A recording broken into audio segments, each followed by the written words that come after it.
우리의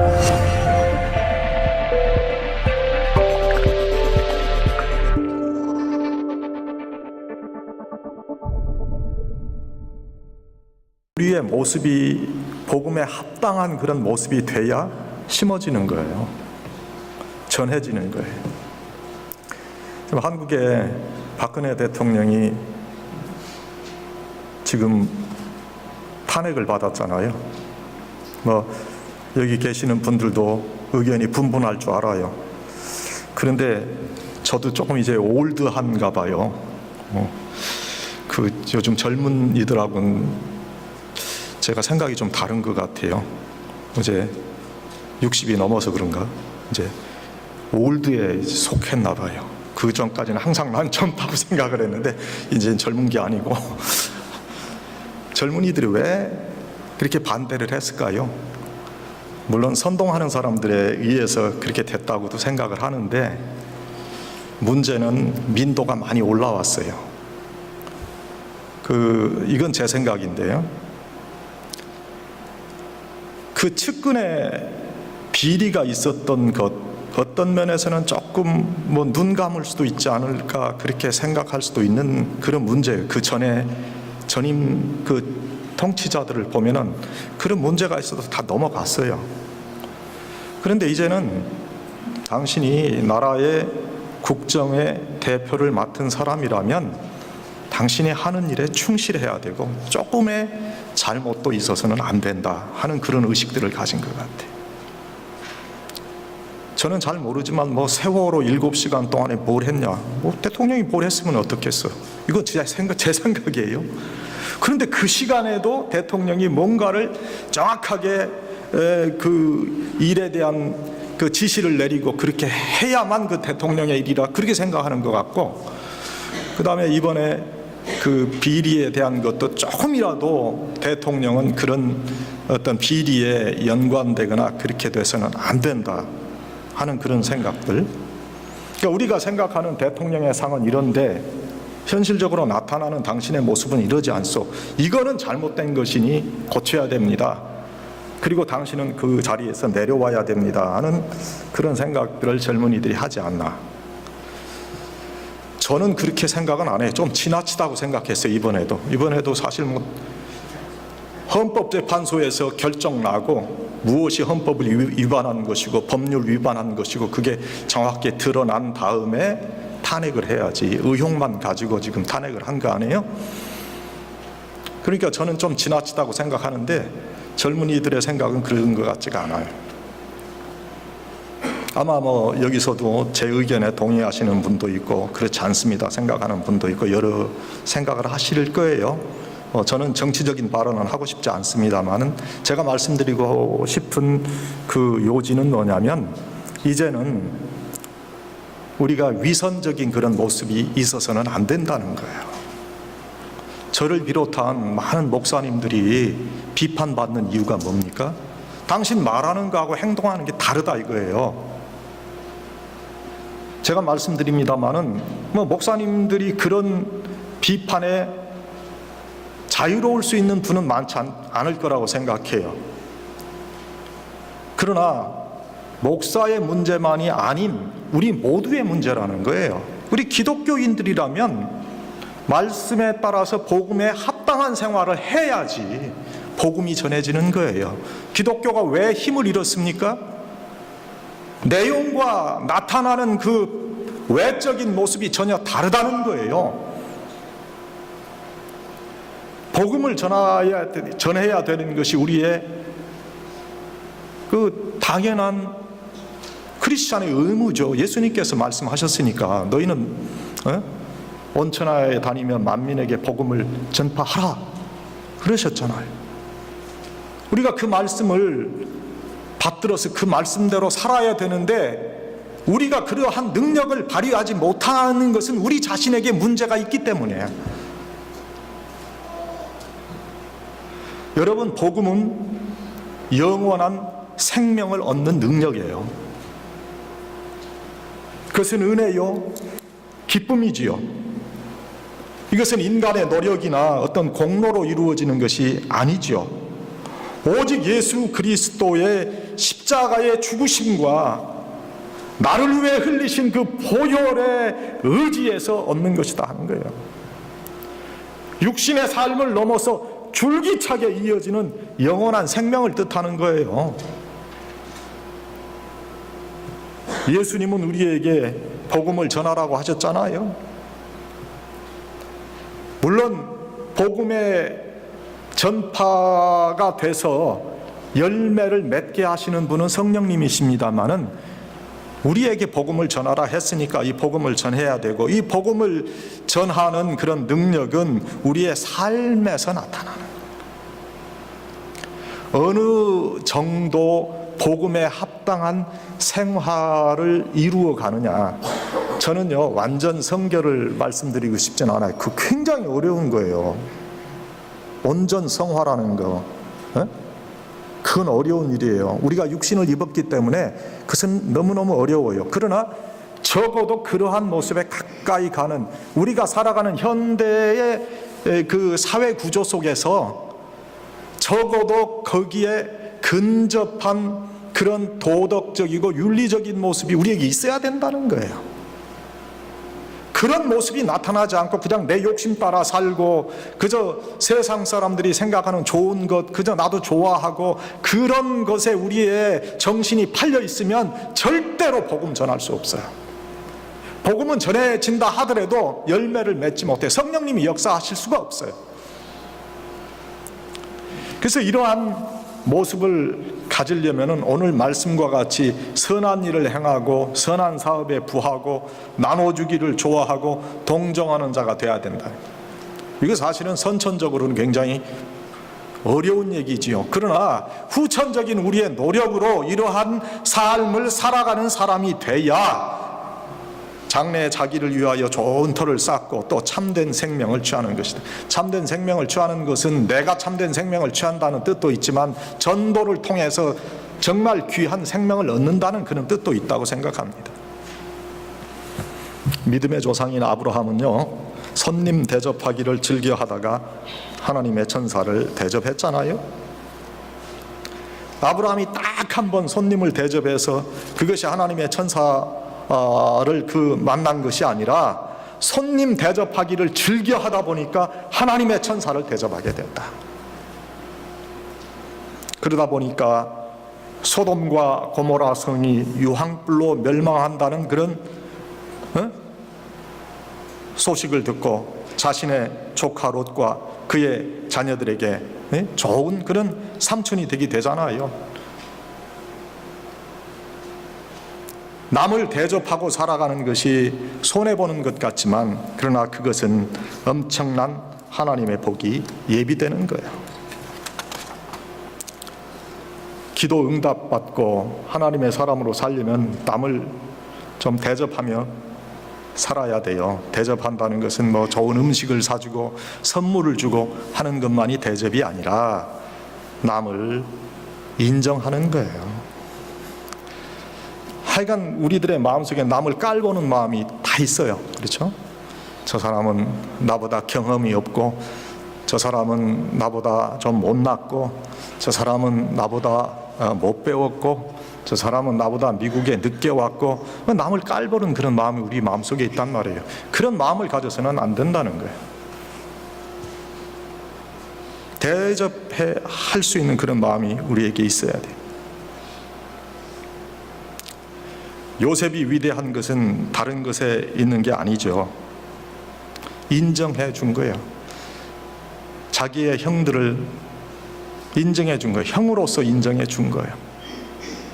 혈육으로 인정해 준 거예요. 원수를 갚을 수도 있었지만은 형들을 사랑하는 그 귀한 마음, 그것 때문에 그 요셉이 위대한 하나님의 사람으로 성경에 기록되고 있다는 거죠.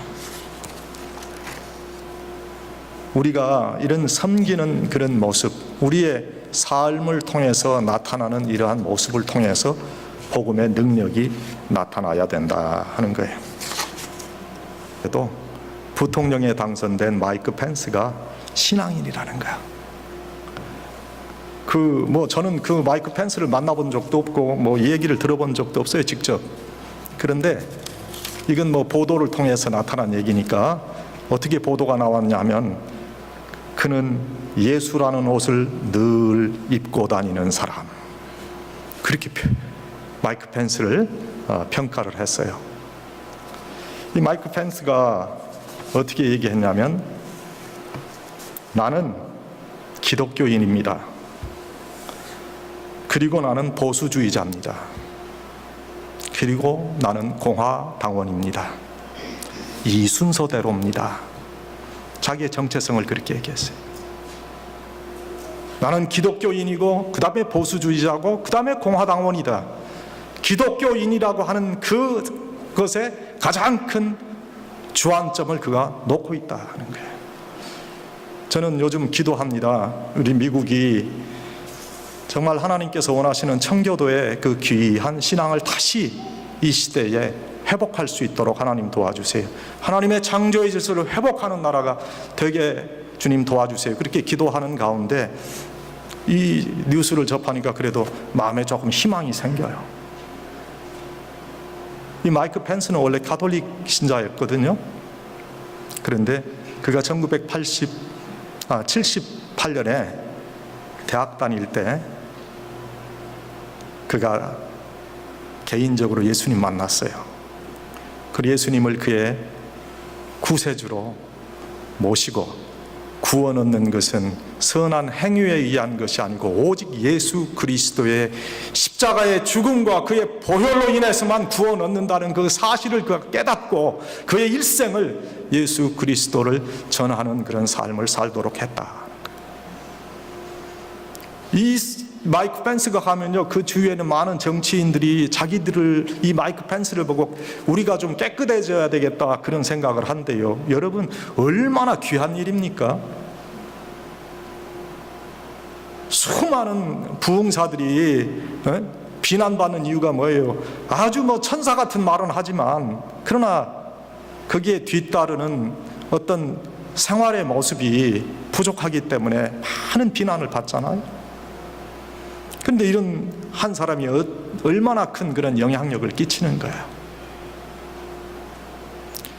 이 마이크 펜스가 그 기독교 서클에 있을 때 어느 선배가 여기 목걸이를 이렇게 걸었대요. 십자가 목걸이 건 걸 보고 참 너무 좋아해서 나도 그 십자가 목걸이 좀 걸었으면 하니까 그 선배가 이런 말을 했대요.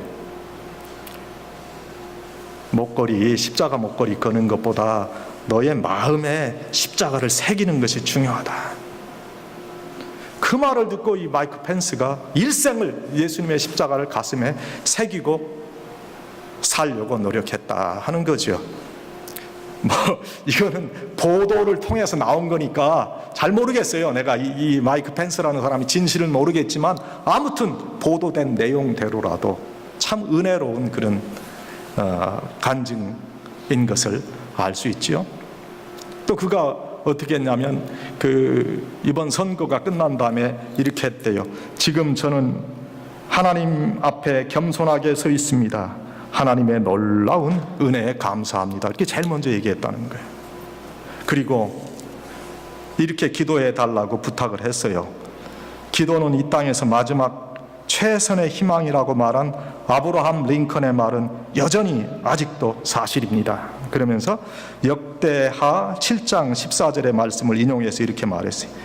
그의 이름으로 일컫는 그의 백성들이 겸비해서 기도하려 하면 그가 하늘에서 듣고 지금까지 그랬던 것처럼 이 땅을 고쳐 주실 것이다. 여러분, 우리의 삶도 이러한 어떤 신앙의 모습이 지금 있어야 돼요. 진실한 모습이 조금은 나타나야 돼요. 그래야 예수님의 능력이 나타나는 거예요. 우리의 삶을 통해서 예수 그리스도의 모습이 나타날 수 있는 그런 사람이 돼야 돼요. 그는 예수라는 옷을 입고 사는 사람이라. 이게 얼마나 귀한 그런 표현입니까? 오늘 우리들의 삶을 통해서 하나님께서 원하시는 이러한 삶의 모습이 우리에게 꼭 있어야 되겠다 하는 거예요. 우리의 삶을 통해서 복음을 전할 수 있어야 되거든요. 성경의 위인들은 다 이러한 자신들의 삶의 모습을 통해서 예수 그리스도를 증거한 사람들이에요. 사도 바울을 우리가 보면 잘 알잖아요. 예수 그리스도라고 하는 그 귀한 분을 만나고 이 복음의 진리를 깨닫고 자신의 전 생애를 바쳐서 복음을 위해서 살았던 그의 모습, 이제 그런 모습을 통해서 복음이 전파되게 됐다 하는 거예요. 먼저 내 가정이 행복한 가정이 돼야 되죠. 물론 뭐 가정에 요즘에는 뭐 홀로 된 가정도 있고 또 뭐 상처받은 가정도 있고 또 뭐 그런 가정들이 있지만, 그러나 이 가정을 통해서 하나님의 뜻이 이루어질 수 있도록 우리가 기도해야 된다는 거예요. 상처받고 좀 부서진 가정이 있으면 회복되는 그런 가정이 돼야 되고, 하나님의 능력이 나타나는 그런 모습이 가정을 통해서 나타나야 전도할 수 있는 거죠. 하나님께서 가정을 주신 것은 천국의 모습을 이 땅에 보여주시기 위해서 가정을 우리에게 주셨어요.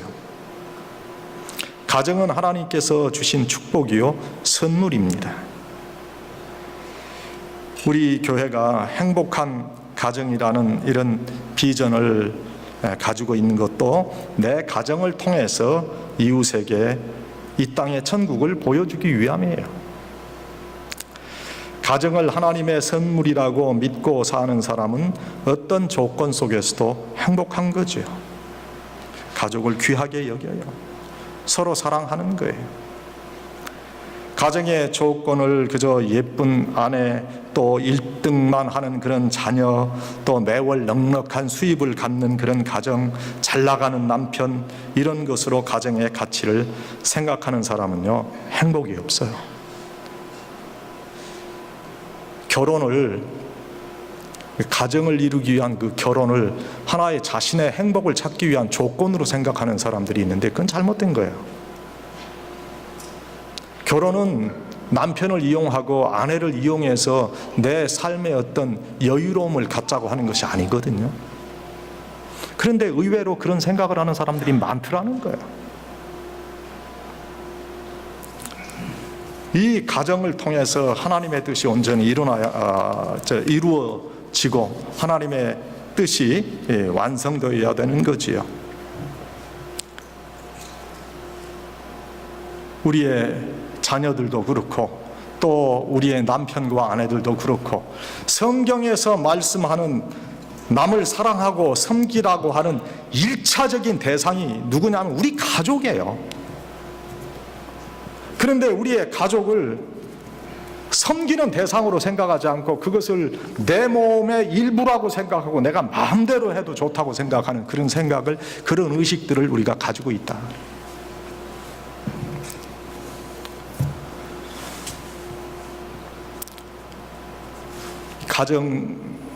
이 가정의 행복한 가정을 이루기 위해서 서로 믿고 서로 사랑하고 서로 섬기고 의지해야 되겠죠.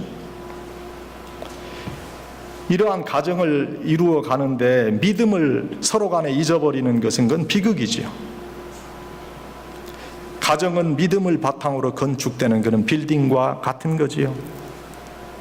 아내와 남편, 또 부모와 자식, 이웃, 형제, 국가, 정치 지도자, 사회 어느 곳에서도 서로 간에 믿음이 없으면 그건 불행과 지옥이지요. 그렇게 의심하는 것처럼 이게 정말 우리의 마음을 아프게 하고 이 사회의 모든 것을 깨는 것이 없어요. 일단 믿으면 끝까지 믿고 가는 거예요. 그 사람이 조금 잘못한 모습이 눈에 보이더라도 믿고 가는 거예요. 그렇지 않으면 우리의 가정도 불행해지고 사회도 불행해지고 우리의 공동체가 불행해지는 거예요. 천국은 주님과 함께 살아가는 곳입니다. 주님과 같이 사는 생활이 바로 천국의 생활인데, 우리의 가정이 주님과 함께 살아가는 이 땅의 천국이 되어야 된다는 거예요. 그러니까 부부간에도 항상 그 대화를 할 때 좀 조심하면서 대화할 수 있어야 되겠죠.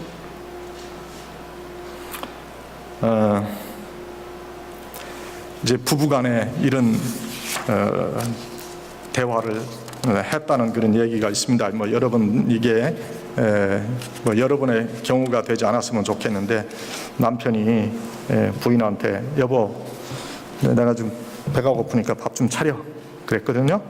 그러니까 부인이 있다가 아니, 해놓은 밥도 못 차려 먹어. 도대체 손이 없어 발이 없어 움직이려고 하질 않아. 이렇게 대답하면요, 그 다음에는 대화가 이어지질 않는 거예요. 그렇죠? 또 남편이 오늘 내가 김 집사님 집에 가서 내가 밥을 먹었는데 매운탕을 기가 막히게 끓였는데 그 집 뭐 식당에도 되겠다고. 그러니까 부인이 그러냐고, 참 나도 가서 한번 먹었으면 좋겠다고 그렇게 얘기하는 게 아니라, 가서 김 집사하고 살아. 배부르면 숟가락 넣고 나가. 이러면요, 부부간의 대화가 거기서 끝나는 거예요. 단절이 되고 마는 거예요. 행복한 가정을 이룰 수가 없어요. 그러니까 서로 간에, 사실은 우리가 부부 간에도 서로 간의 관계를 잘 생각하고 섬기는 마음을 가지고 부부 간에도 살아야 돼요. 그렇잖아요? 우리 기독교인의 의식에서 가장 중요한 것은 이 의식을 바꾸는 거예요.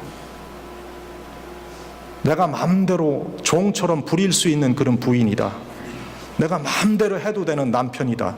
그렇게 되면 그건 행복한 가정이 될 수 없어요. 예수님께서 섬기라고 한 그 섬김의 1차적인 그런 대상은 바로 우리 가족이다 생각을 하고, 가족을 행복한 그런 가정으로 만들어 가야 우리를 보고 복음이 전해질 수 있는 거예요. 내가 교회 다닌다고 얘기하고 예수를 믿고 영원한 생명을 얻으라고 하는 그런 말씀이 그게 힘있게 전파될 수 있는 거란 말이에요. 그 다음에는 우리의 좋은 그런 관계를 통해서 하나님의 이 말씀이 전해져야 되는 거지요. 하나님께서 우리를 죄악 가운데 불러내신 뒤 새로운 관계를 맺으셨어요. 옛날에 예수 알기 전에는 내가 하나님과 원수였지만 이제는 하나님의 자녀가 되는 아버지와 아들, 아버지와 딸의 관계로 바뀌어졌다는 거예요. 우리를 택하신 족속이라고 그랬어요. 왕같은 제사장들이라고 그랬어요. 거룩한 나라요 그의 소유된 백성이라. 너희를 어두운 데서 불러내어 그의 기이한 빛에 들어가게 하신 자의 아름다운 덕을 선전하게 하려 하심이라 그랬다는 거예요.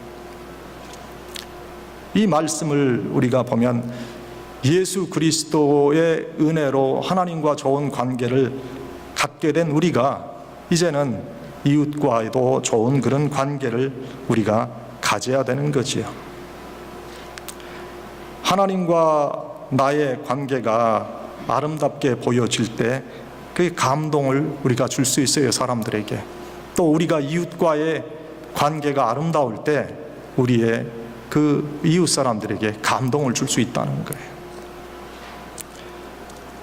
성경이 이렇게 말씀해 주시고 있어요. 베드로전서 2장 12절에 보니까 너희가 이방인 중에서 행실을 선하게 가져 너희를 악행한다고 비방하는 자들로 하여금 너희 선한 일을 보고 권고하시는 날에 하나님께 영광을 돌리게 하려 함이라. 여러분 있는 곳에서 저분은 예수 믿고 페어팩스 한인교회를 다니시는 분인데 참 저분을 보면 나도 교회 가고 싶다. 그런 어떤 칭송을 여러분들이 들어야 된다는 거예요. 마태복음 5장 16절에도 너희 빛을 사람 앞에 비추고 너희 선한 행실을 보여 하나님께 영광이 되게 하라. 그렇게 말씀해 주시잖아요. 그래서 항상 우리가 우리의 좋은 관계를 맺어야 돼요. 주인과 일꾼의 관계는 성실한 마음으로 해야 되고, 순종하고 눈가림으로 하지 말고, 또 상전은 자기를 위해서 일하는 사람에게 공갈치지 말라, 그렇게 말씀해 주시잖아요. 남편과 아내의 관계는 남편에게 잘 순복하는 그런 아내, 또 아내를 사랑하는 그런 남편, 자기의 아내를 귀히 여기라고 했어요.